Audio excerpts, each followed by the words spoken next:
Nous évincerons, pour reprendre la terminologie du programme du Conseil national de la résistance, dont je rappelle qu'il fut mis en œuvre par Charles de Gaulle et qu'il rassemblait toutes les opinions françaises de l'époque. Nous évincerons les fonds d'investissement et les spéculateurs de toutes les sociétés de services publics. Par exemple, on évincera Goldman Sachs et JP Morgan du marché français du gaz. Goldman Sachs et JP Morgan n'ont rien à faire dans le marché du gaz en France, et c'est une forfaiture, à l'instigation de Bruxelles d'ailleurs, qui a été prise au début de 2010 par le gouvernement français en permettant à Goldman Sachs et à JP Morgan d'intervenir sur le marché du gaz. À votre avis, est-ce que ce sont des grands philanthropes qui sont intervenus pour favoriser que Madame Dupont, qui se trouve à Romorantin, puisse avoir son gaz? Non. Pourquoi ces fonds qui agissent comme des vautours veulent-ils s'introduire? C'est parce que ce sont des fonds qui cherchent à faire le maximum de rémunération. Comme vous le savez, une fois qu'ils s'introduisent dans ce genre d'activité, au bout de quelques mois, on nous explique « mais vous ne payez pas du tout le gaz au prix où vous deviez le payer ». Alors, paraît-il qu'on fait de la concurrence pour favoriser le consommateur, et à chaque fois qu'on ouvre à la concurrence, on nous explique dans les semaines qui suivent que le gaz doit être beaucoup plus cher, que l'électricité, on ne paye rien, il faut monter le prix de l'électricité. On nous a fait le coup pour le prix de l'eau, etc., etc. Il est temps de mettre un terme à ce qui est en fait un système de raquettes. Nous ferons également l'éviction de Bouygues et donc de ses actionnaires américains, American Funds de TF1. J'ai dit que nous renationaliserons TF1. Alors je ne suis pas sûr que je vais être interviewé par TF1. Mais comme je ne le suis de toute façon déjà pas, ça ne me dérange pas beaucoup. Et puis de Vinci, des sociétés d'autoroutes. En d'autres termes, ce sera le retour à la nation avec l'éviction des grandes féodalités économiques et financières. Je rappelle que beaucoup d'autoroutes ont été cédées à Vinci il y a quelques années. On ne remonte pas du tout comme voudraient nous le faire croire les européistes. Il ne s'agit pas du tout de revenir à l'âge des cavernes. C'est eux qui veulent nous faire revenir à l'âge des cavernes, parce que toutes ces sociétés privatisées, on a connu pourquoi d'ailleurs beaucoup de sociétés ont-elles été nationalisées à la Libération. C'est justement parce qu'on avait vu ce que ça donnait quand c'était privatisé. Le 7e point, c'est assurer la subordination des intérêts particuliers à l'intérêt général, également inscrit dans le programme du CNL. Eh bien là, c'est très simple. La priorité à l'intérêt général, nous interdirons les activités de lobbying et de trafic d'influence en France. Nous rendrons... C'est d'ailleurs... On est presque surpris d'avoir à le dire. Mais normalement, il y a des incriminations dans le droit qui consistent justement à punir les trafics d'influence. Parce que qu'est-ce que c'est qu'une société de lobbying si ce n'est que du trafic d'influence? Donc nous rendrons illégales les entreprises de lobbying et de trafic d'influence dont l'activité consiste à manipuler l'information ou à diffuser des fausses informations afin d'obtenir des pouvoirs publics des décisions contraires à la volonté démocratiquement exprimée par la nation, parce que c'est ça l'objectif. En particulier, il y aura une interdiction de tous les organismes autorisés dans les couloirs de l'Assemblée nationale. Vous avez vu le scandale de l'affaire Servier récemment, où effectivement on s'est aperçu que le laboratoire Servier avait table ouverte à l'Assemblée nationale et influait directement sur les députés. C'est intolérable. De même, nous ferons un cadrage législatif des activités dites de think tank.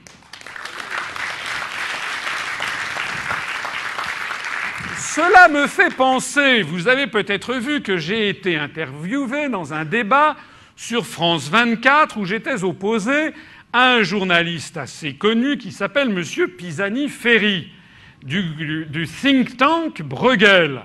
Et comme je lui faisais remarquer que le think tank Bruegel était financé par Goldman Sachs et donc il représentait des intérêts parfaitement répertoriés et circonscrits, et comme il me répondait que oui, mais que Goldman Sachs ne payait que 2%, qu'il avait d'autres entreprises, comme je lui répondais de nouveau que certes, les autres entreprises, je les connaissais aussi, c'était Microsoft, c'était Ernst & Young, etc., Et vous savez qu'à ce moment-là, la journaliste est intervenue pour couper court au débat en disant « Mais il faut bien que les think tanks se financent !» Mais malheureusement, elle ne m'a pas permis de lui répondre. Mais je voulais lui répondre. Et comment fait un parti politique pour se financer, lui ? Moi, je suis financé, nous sommes financés uniquement par le peuple français. Donc, tous ces think tanks devront... Parce qu'il y a ce qu'on appelle en droit un dol. Un dol, c'est une tromperie. Parce qu'on fait défiler sur les plateaux de télévision des gens qui sont des salariés de think tank et qui, en fait, sont des salariés d'intérêts extrêmement précis. Et ils se présentent non pas comme les représentants de ces intérêts, mais comme des espèces de créatures éthérées, des espèces de scientifiques, comme si l'économie était une science. Vous savez que ça n'est pas une science, c'est au mieux une science humaine. Donc, sinon, toutes les prévisions économiques seraient toujours fiables. Bon. Donc nous avons affaire à des pseudo-scientifiques qui viennent asséner des vérités avec une espèce de prestige intellectuel qu'ils usurpent. Donc nous demanderons que tous les think tanks, par la loi, devront produire et rendre public de façon précise, exhaustive et justifiée la totalité de leurs sources de financement qui seront présentées en page d'accueil sur leur site internet. Le 8e point. C'est intensifier la production nationale, là encore, pour reprendre la terminologie du programme du CNL. Je rappelle que la mondialisation et les délocalisations ne sont pas tombées du ciel, qu'elles résultent d'une politique mûrement réfléchie et décidée conjointement par le gouvernement américain et la Commission européenne, notamment avec les accords dits de Blair House, puis qui ont débouché à partir de 1992-93 sur l'accord qui a mené aux accords de Marrakech à la constitution de l'Organisation mondiale du commerce. Je rappelle que l'article 63 du traité sur le fonctionnement de l'Union européenne précise que toutes les restrictions au mouvement de capitaux entre les États membres et les pays tiers sont interdites. C'est donc le feu vert qui est donné aux entreprises françaises pour procéder à toutes les délocalisations, non seulement vers les pays membres, mais aussi vers les pays tiers. Donc il y a un feu vert généralisé qui est donné pour les délocalisations vers la Chine. Quant à l'article 32 du même traité, il insiste sur le fait qu'il faut promouvoir les échanges commerciaux entre les États membres et les pays tiers. En d'autres termes, et comme je l'explique dans une autre conférence, la délocalisation, elle est inscrite dans ces deux articles, puisque c'est les articles mêmes du traité de Maastricht et suivants qui a prévu justement de pousser les entreprises à délocaliser. Dans ces conditions, vous savez quelle est la situation actuelle. Il s'y aggrave bien entendu le taux de change de l'euro qui est beaucoup trop élevé pour la compétitivité intrinsèque de l'économie française. Vous savez, vous avez peut-être vu cette statistique que j'ai déjà produite. Le nombre de milliardaires travaillés dans l'industrie en France entre 1997 et 2009, c'est un suicide économique silencieux. L'industrie française a perdu le quart du total des heures travaillées en 12 ans et ça continue à toute allure. C'est-à-dire ce qui fait notre richesse collective et ce qui fera la richesse ou non des Français et de nos enfants et de nos petits-enfants et de nos descendants. Nous sommes en train de tuer ce qui produit de la richesse en France, et ceci à toute allure. Donc, nous devons rendre la priorité à la production nationale. J'ai vu d'ailleurs que M. Bayrou, voici 2 jours, s'en est lui-même ému. Et il a dit qu'il faut faire quelque chose. Mais naturellement, ça s'est arrêté là, parce que M. Bayrou n'a pas parlé de l'article 32 ni de l'article 63 du traité sur le fonctionnement de l'Union européenne.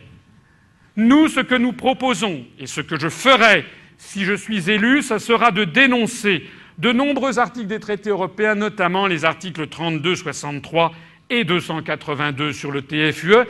Ces mesures, la mesure qui consiste à empêcher les entreprises de délocaliser, implique nécessairement la suppression de ces articles. Donc ça implique nécessairement une sortie de l'Union européenne. C'est donc parfaitement cohérent avec notre programme.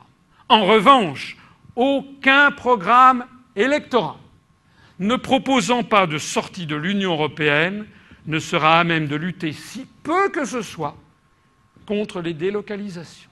C'est d'ailleurs bien la raison pour laquelle nous voyons des délocalisations proliférer et que les Français ont ce sentiment de dégoût général que l'ensemble des partis politiques n'a pas de solution. Mais si il y a une solution, elle est là. Il n'y en a qu'une, c'est celle-ci. Il n'y en a pas d'autre. J'attends qu'on me prouve le contraire.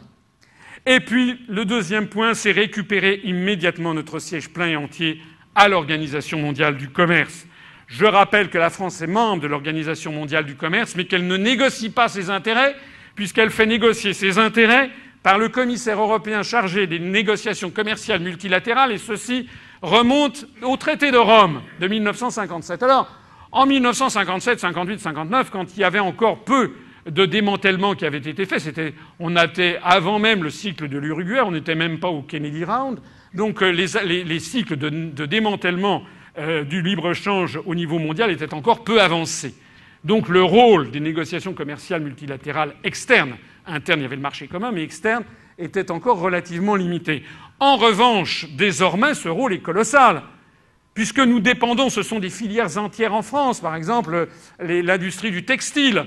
L'industrie du textile a été tuée par des décisions du commissaire européen chargé des négociations commerciales multilatérales lorsqu'il a décidé de sa propre initiative de supprimer les derniers quotas textiles vis-à-vis de la Chine.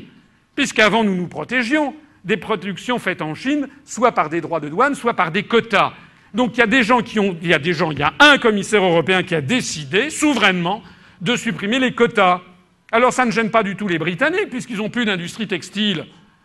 Surtout si, en échange de ça, les Britanniques obtiennent l'ouverture du marché des Lloyds, c'est-à-dire des assurances britanniques pour la Chine, c'est tout bénéfice pour les Britanniques, puisqu'ils peuvent s'acheter des tissus chinois à très bas prix, puisque de toute façon, ça ne les dérange pas, ils ne fabriquent plus de textiles chez eux, et en plus, ils ont l'ouverture de la Chine aux assurances. En revanche, pour un pays comme le nôtre, c'est une catastrophe. Et si vous avez de la famille dans le nord de la France, dans les Vosges, eh bien vous savez à quel point nous sommes en train de tuer notre tissu national, c'est le cas de le dire, et d'industrie, et ceci sans avoir le moyen d'y remédier, puisque nous ne négocions pas par nous-mêmes à l'Organisation mondiale du commerce. Donc la France reprendra son siège. Au passage, je fais remarquer, mais il faut évidemment connaître un petit peu les dossiers, de ce que je vois sur les débats auxquels j'assiste, je suis toujours un peu frappé de la médiocrité des interlocuteurs que j'ai. Je ne sais pas si vous avez... Enfin, je ne veux pas être méchant, mais bon. En attendant, personne ne sait comment marche l'Organisation mondiale du commerce, alors je vais vous le dire en un mot, ça ne se fait pas au vote. Parce que vous allez me dire, oui, mais si la France sort toute seule, qu'est-ce qu'elle peut faire? Mais justement, ça se fait selon le processus de ce que l'on appelle le consensus. C'est un processus qu'ont inventé les diplomates. C'est-à-dire qu'il n'y a pas de vote. Et donc un pays peut très bien, surtout s'il draine à lui un certain nombre de pays qui ont les mêmes intérêts, un pays peut tout à fait, en réalité, bloquer un processus. C'est-à-dire que la France sera beaucoup plus forte à l'OMC en négociant par elle-même, puisqu'elle pourra rallier à ces objectifs des pays, par exemple, comme l'Espagne, le Portugal, l'Italie, qui ont encore une industrie textile, pour rester dans ce système d'industrie textile, mais également des pays comme les pays du Maghreb, je pense au Maroc, à la Tunisie, qui avait vu un développement de l'industrie textile grâce aux accords dits ACP dans les années 80-90, eh bien ces pays voient eux-mêmes leur industrie détruite par la concurrence chinoise. Donc nous pourrons négocier nos intérêts en faisant des alliances avec les pays qui ont les mêmes intérêts que nous, et non pas une alliance absurde comme l'Union européenne avec des pays qui ont des intérêts contraires aux nôtres.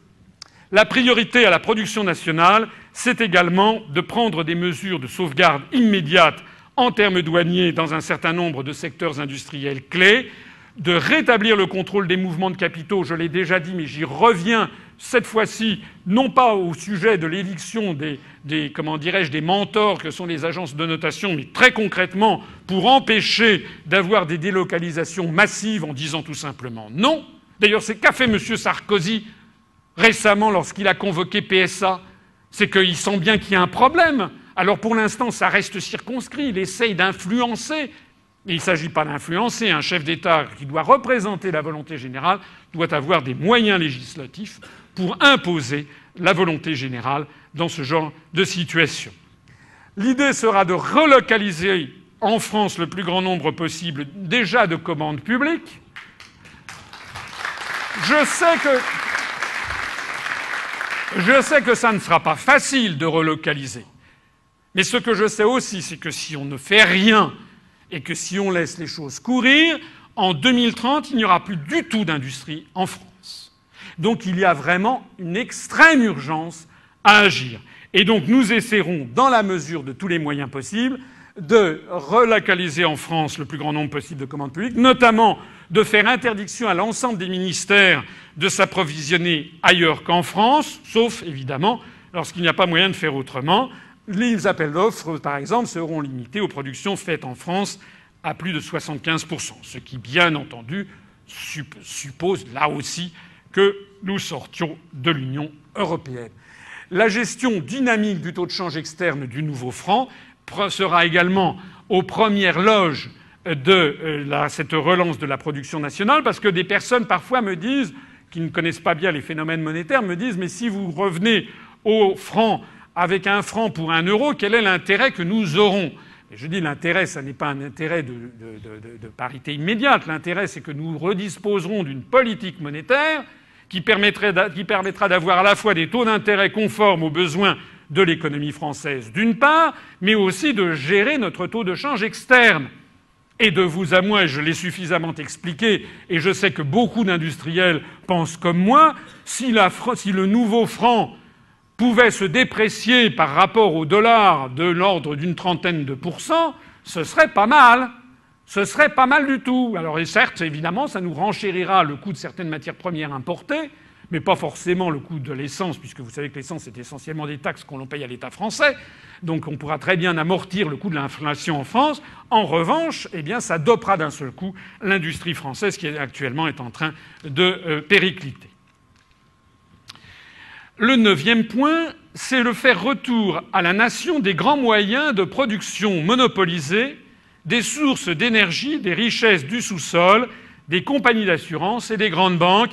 C'est ce qui était prévu tel quel par le Conseil national de la résistance. Eh bien, excusez-moi, mais c'est d'une brûlante actualité. Donc nous ferons retour à la nation, ce qui ne veut pas forcément dire nationalisation totale. Vous savez qu'il y a tout un dégradé dans les nationalisations, parce que la nationalisation d'une entreprise, ça coûte cher. On peut faire une nationalisation, ça dépend des cas. Il y a des cas où une nationalisation à plein est nécessaire. On appelle même ça une étatisation. Mais on peut très bien avoir une nationalisation partielle en prenant une part du capital suffisamment importante pour faire de l'État l'actionnaire qui bloque les décisions, un actionnaire par exemple à 35%. On peut même faire ce qu'ont les Italiens, et d'ailleurs ils sont actuellement menacés par la Cour de justice des communautés européennes. La France a déjà fait ça, ce que l'on appelle le système de l'action en or, la golden share, c'est-à-dire que l'État souverainement dit « je prends une action dans une société, mais cette action me donne le droit de diriger l'entreprise ». Voilà. C'est comme ça. Hein, donc on a tout un panel qui peut être utilisé selon les cas. Il faut arrêter de postuler l'impuissance des États, c'est-à-dire l'impuissance des peuples. Nous avons un discours qui ne cesse que de dire aux Français, et comme à l'ensemble des peuples occidentaux, qu'ils sont impuissants. Or, les personnes qui disent ça c'est une oligarchie qui ne représente que quelques milliers de personnes. Donc ce sont les peuples qui doivent décider du retour à la nation. Alors, le retour à la nation que nous ferons, ça ne sera pas le programme commun de la gauche de 1981, mais ça sera un programme qui sera, je pense, acceptable par toutes les tendances de l'opinion publique, puisqu'il se inscrira tout à fait dans l'esprit du Conseil national de la résistance. Donc renationalisation, retour à la nation de EDF. Retour à la nation de Gaz de France. Retour à la nation de France Télécom.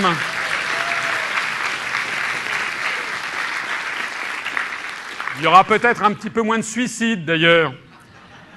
Retour à la nation des sociétés d'autoroutes. Retour à la nation des sociétés de réseaux d'adduction d'eau. Retour à la nation de TF1, je l'ai déjà dit. Retour à la nation de Télédiffusion de France, je l'ai dit. Et retour à la nation de tout établissement financier qui sera secouru par les fonds publics. Ce qui ne veut pas dire une nationalisation généralisée de l'économie. Hein, que l'on soit bien clair, il y aura toujours des sociétés privées de radio et de télévision. D'ailleurs, c'est conforme au génie français. Vous savez que la France est un pays de juste mesure. Nous n'avons jamais été bons pour une société totalement étatisée. D'ailleurs, ça ne s'est jamais produit en France, ça aurait certainement donné de mauvais résultats comme ailleurs.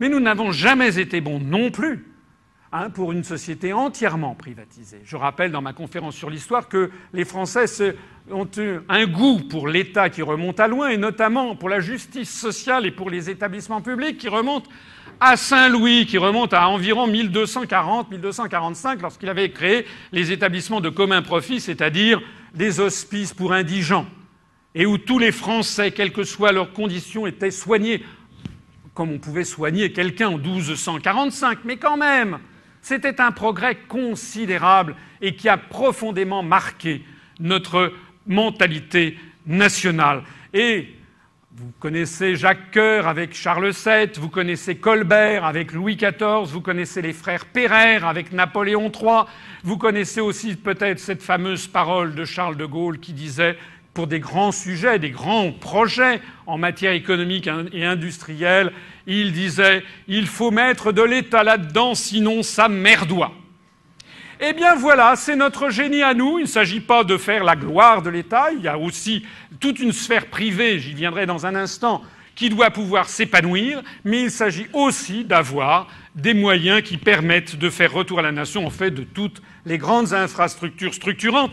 Et d'ailleurs, c'est justifié. C'est justifié parce que toutes ces entreprises, je pense par exemple à EDF, sont des entreprises, il suffit de lire, il y a une formidable interview de Marcel Boiteux, qui était l'ancien président de EDF, qui explique que ce sont des entreprises qui ont besoin d'avoir des raisonnements sur ultra long terme.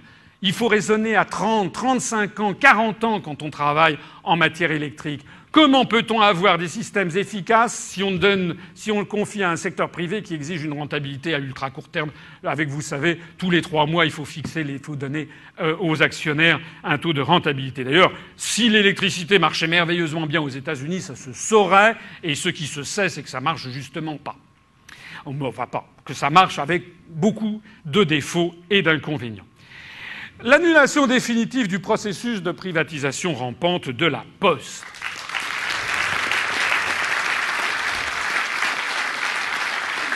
En vertu de quoi devrions-nous privatiser la Poste?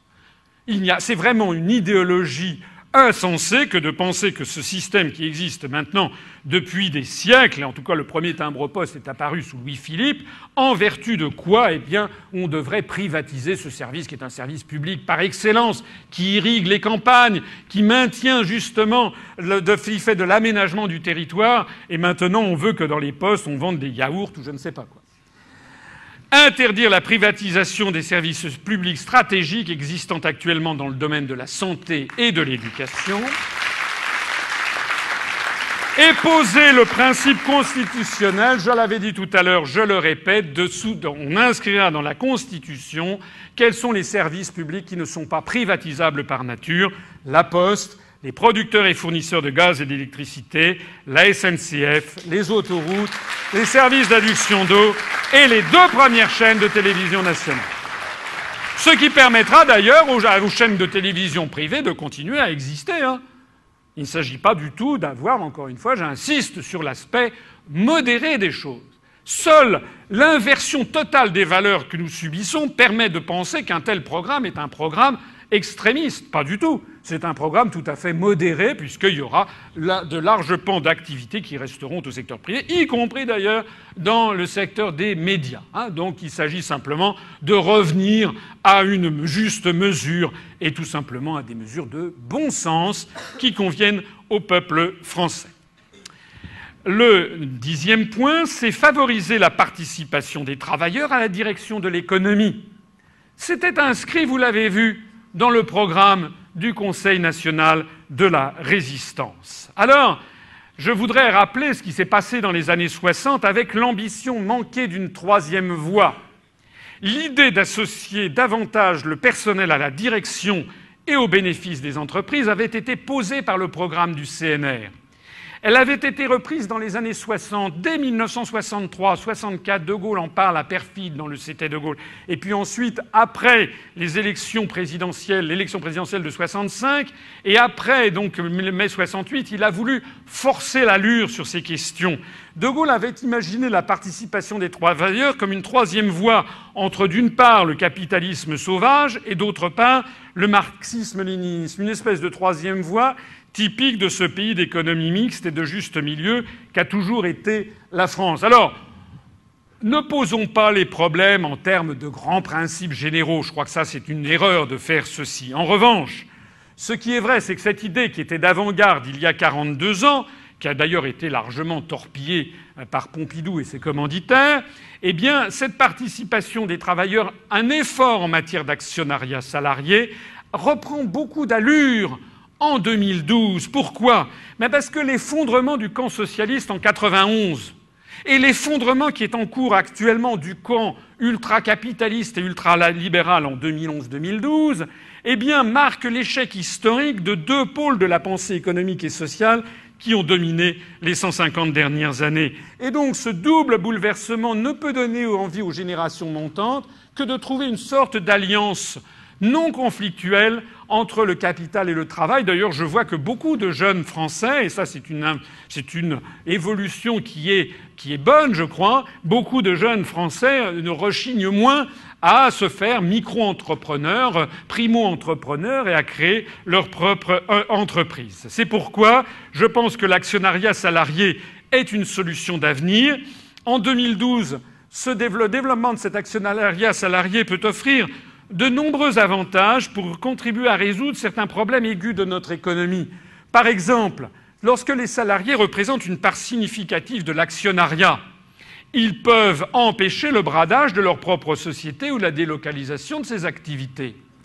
Deuxième exemple, l'actionnariat salarié permet à l'entreprise de développer ses fonds propres. Vous savez que beaucoup d'entreprises, notamment de très nombreuses PME, ont besoin de capital pour se développer et manquent de fonds propres. Et donc, l'actionnariat salarié qui consiste à ce qu'une partie de la rémunération des salariés soit en fait investie dans l'entreprise, donc petit à petit, chaque salarié devient actionnaire grossissant de sa propre entreprise, eh bien tout ceci permet à l'entreprise de réinjecter sous forme de fonds propres une rémunération qu'elle ne verse pas à ses salariés, et donc permet à l'entreprise de se passer de l'intermédiaire des banques et des fonds spéculatifs. Donc c'est réellement quelque chose qui mérite d'être examiné de près.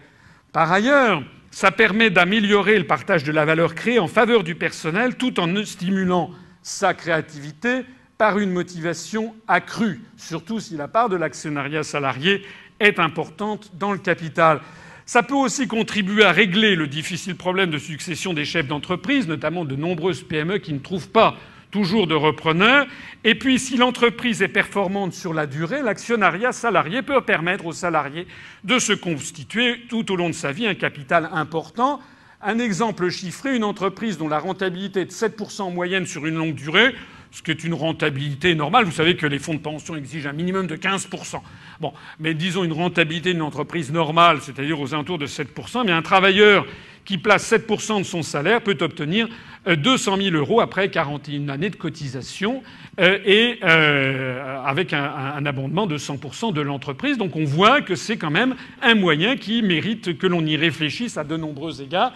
C'est la raison pour laquelle, à la fois pour développer le tissu des PME, pour favoriser justement une prise en main par le peuple français de ses propres entreprises, pour se dégager de la mainmise des fonds d'investissement, nous procéderons à une relance de la participation des travailleurs avec une grande politique publique de renforcement de l'actionnariat salarié, conformément, encore une fois, à ce que pensaient nos ancêtres de 1944.